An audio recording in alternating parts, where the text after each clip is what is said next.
One of the things that I most love about living in northern Wisconsin is the small town community feel and the safety. We moved here from Atlanta, Georgia, which I loved living in.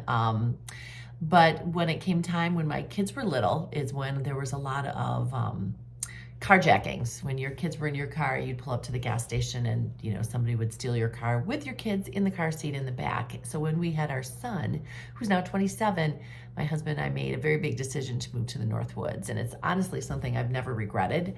And one of my favorite stories about living here, which made me feel like I know that I made the right decision, is when my son was about, I have a funny son and a daughter one. My son was about 14 years old.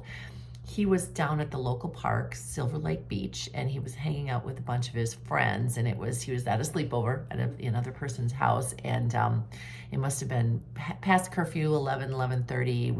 We knew they were at the park at 9, but figured they were heading home.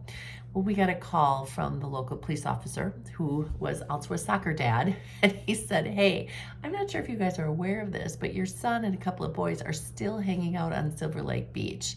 And nothing good happens after 11 o'clock at night, especially when they're 14 years old." So we were able to drive down, go get our son, bring him home, and say, what the heck is going on? You're supposed to be at a friend's house.